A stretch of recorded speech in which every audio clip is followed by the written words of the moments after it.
to the world. Subscribe now to the Hot 97 YouTube channel. It's Ebro in the Morning with Laura Stiles and Rosenberg. Morning. You got on Ebro, Laura, and Rosenberg. Rosenberg's on assignment right now. We have Yodit Tewolde. She is. Are you still working with Court TV? I'm not. I left Court TV at the end of 2019. But you are working with America's Most Wanted, and you've covered courtroom dramas for our program before. So I wanted to have you back on during this moment. Yeah. And then I also want to do a quick plug. The Black News Channel relaunched in 2020 and has a new primetime lineup that includes myself. So I'm launching a legal show, April 12th. So BNC. Yeah, shout out to BNC. And also my dude Mark is over there too doing a nightly show. Yeah, man. Mark on Hill. Mark on Hill, Flow. Yeah. That's dope, man. Shout out to the Black News Channel. All right, so Yodit, let's dig in, man. We just saw day 2, headed into day 3 of the Derek Chauvin trial.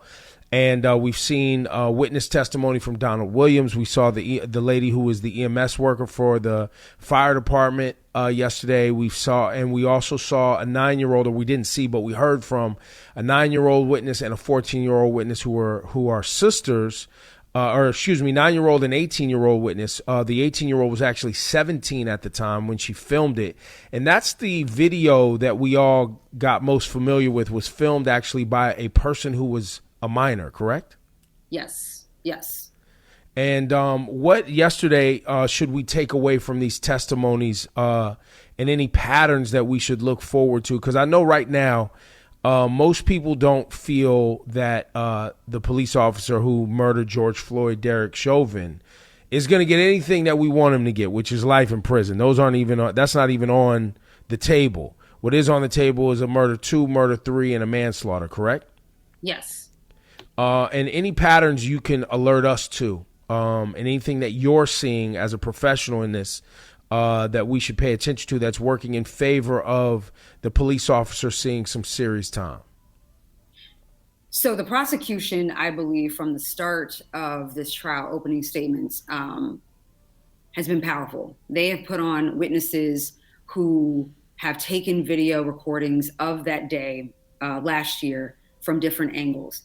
And what is so incredibly powerful and an advantage to the prosecution is that they're trying to play this videotape as much as possible. There are jurors that have never seen this video. So they are now seeing that. And they're also hearing real-time narration from these bystanders.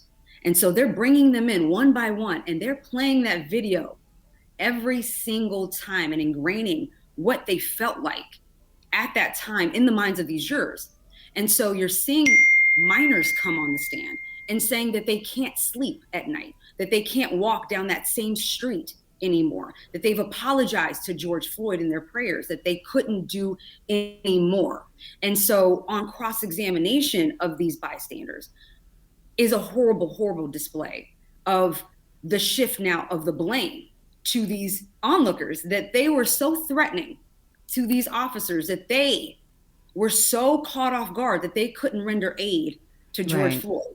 Right. And so that's not working for them, but they're grasping for straws. So you got to look out for what the prosecution's trying to do. They're trying to play the video as much as possible. They're trying to take it frame by frame.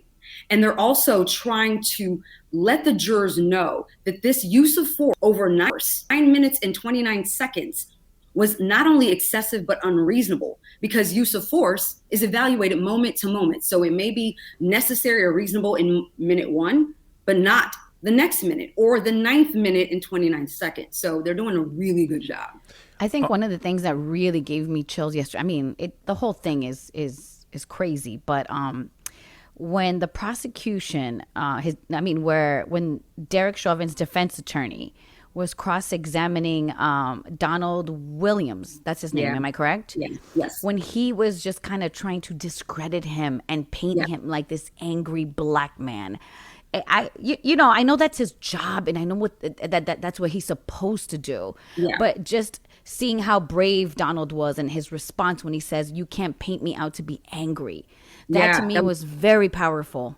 that was powerful. And like you said, you're absolutely correct. Defense attorneys are supposed to do that. They're supposed to try and discredit the state's witnesses. And what he was trying to do was discredit his training in mixed martial arts.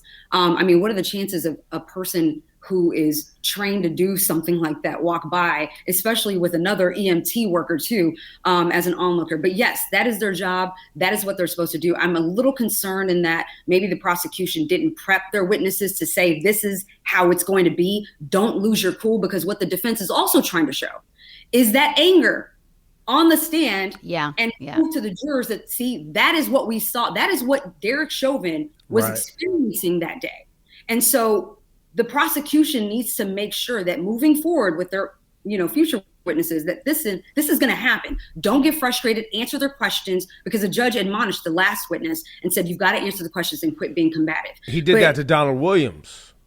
And that's what makes me believe that the prosecution didn't actually tell them, listen, on redirect, so after you get cross-examined, I will come back and give you that opportunity to explain yourself. So don't lose your cool, because what you're doing is playing into their hands. I don't think it's going to work, though, because I do also believe that the prosecution should tell their witnesses to own that anger. Yes, you were angry. Yeah. Yes, you saw someone behaving in a way that caused basically someone to lose their life. I was actually hoping that Donald Williams was more sophisticated and said, I was making those comments to the officer because I was terrified, and yes, I was angry, and hoping that he would get off of George Floyd's neck and come address me. I was trying to say anything to get him off of George Floyd without actually touching him.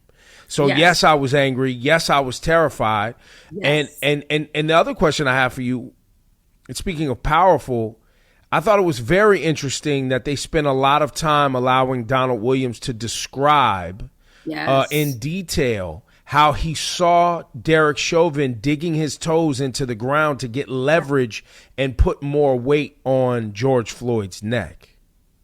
So, and I was surprised that the defense didn't object more, but I do believe that in the pretrial phase, they tried to minimize that testimony. They didn't think that he should have been essentially a fact witness and an expert witness in martial arts. So, but think about how powerful that is. We've seen that video over and over again, as gut-wrenching as that is.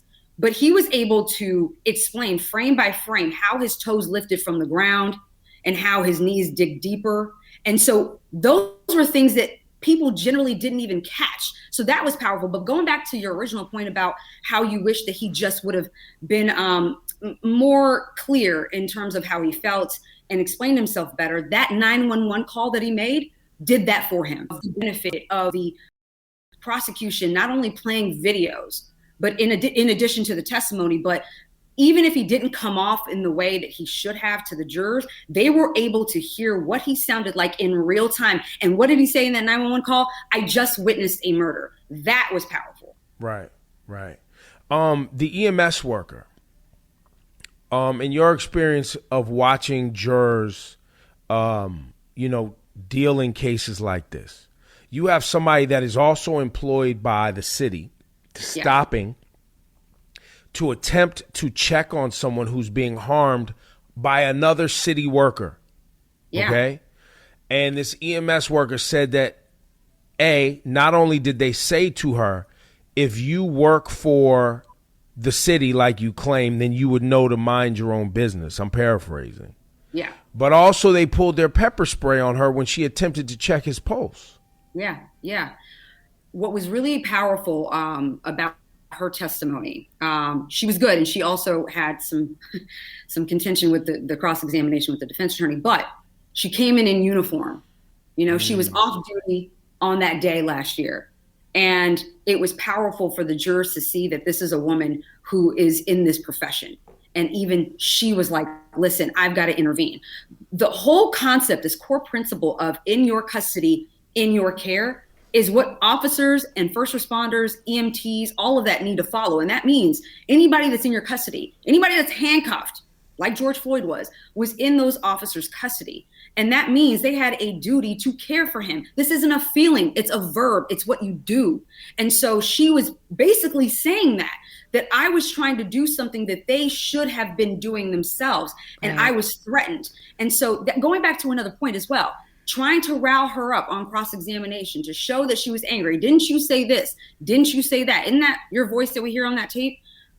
To suggest that this was a mob was so far-fetched, especially when you watch the video and saw one officer holding off this mob that was Tao. If it was such a mob, like we just recently saw with these people attacking the Capitol, right? That was a mob. January 6th, yeah. Yes, January 6th, where they were actually overpowering the officers at that point. That is a mob. You had one officer saying, hold on, guys. That's not a crowd that is going to do anything to these officers. And even still, this is what that EMT said on the stand. I would not have been distracted because I am a trained profession. I am focused on the job. So for you to be distracted by people saying, hey, he can't breathe, hey, check his pulse, you are in the wrong line of business. That was powerful. Wow. Yodit Tewolde, how long does this play out now? It seems like it's moving fairly fast. And do you have any intel on how many witnesses will be called by the prosecution? They came out with a witness list. Mind you, we're just now getting through bystanders. I mean, they're bringing back the EMT, Genevieve Hansen, today.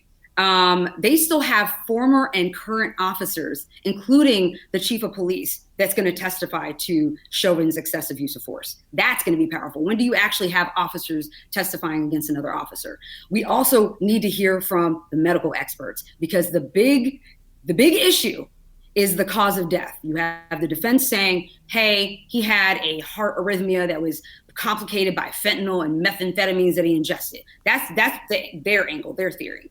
The prosecution saying, no, he died from asphyxiation. He was suffocated due to the pressure of this man's knee on George Floyd's neck. So that is going to be huge, and that is going to take a long time. When you have experts talking expertise, you start to lose the jurors, and it's going to take some days. But I'm thinking that this could possibly go to the end of April. It was originally maybe mid-April, but like you saw 2 days ago, the cameras shut off unexpectedly when Donald Williams was testifying, and they had to adjourn for the day. Things like that happen. This is real life. This isn't scripted. I almost cussed. This isn't scripted.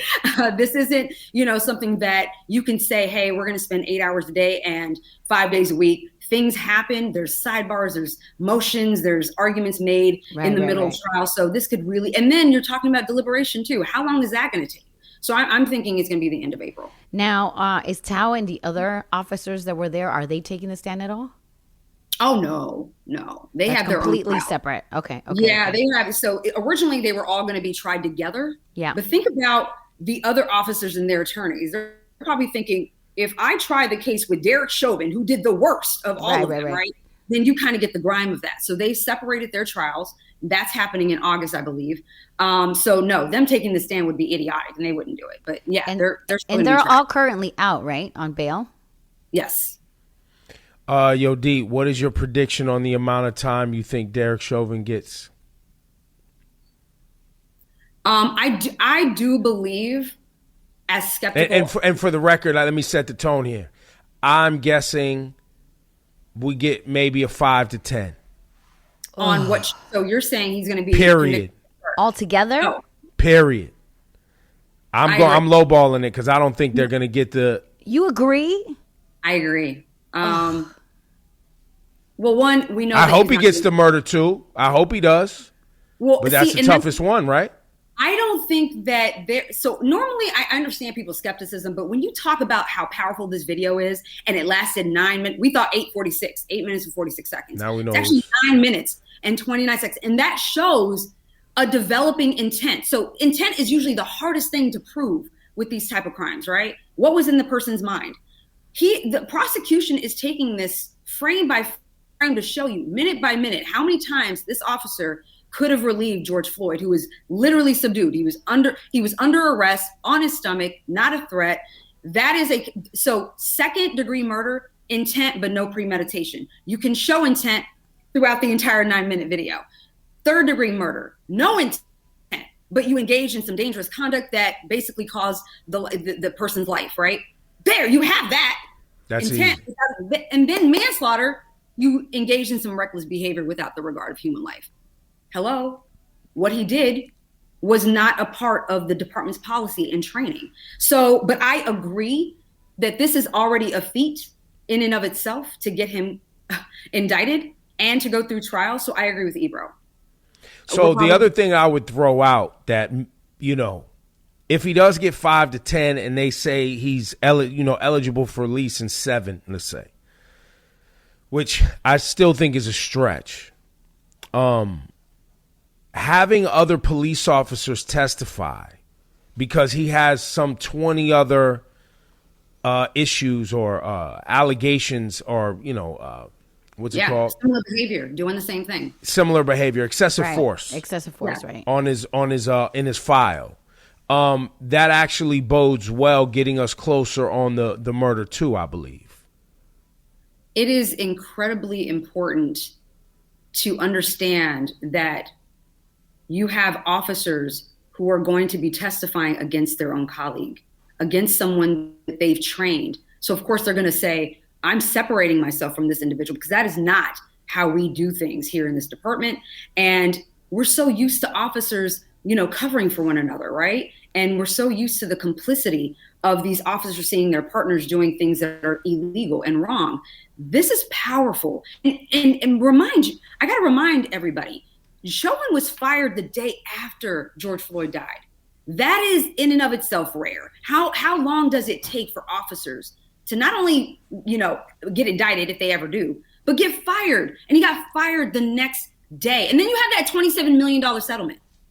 Now, granted, they're not supposed to consider that. But again, human beings, we're talking about jurors. And the fact that that came at the same time as jury selection, and thinking in your mind, a layperson would be thinking to themselves, 27 million is a lot of money. Something must have gone wrong. This person must have done something wrong. And so, again, not supposed to consider that, but again, they're human. And so there's so many elements here that we typically don't see, but that video is a done deal. I hate to, because I never want to predict the conclusion of a case, because things happen all the time and we haven't heard from the defense yet.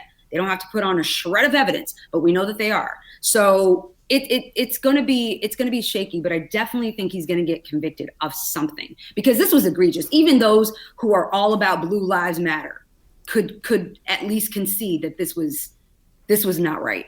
It was criminal. Yodit Tewolde, thank you for your time today. Thank you, guys. Thank you very much. We'll be reaching out again as this plays out to try to get some more expertise. Please. Take care. Thank you, guys. Take care. Bye. Bye-bye.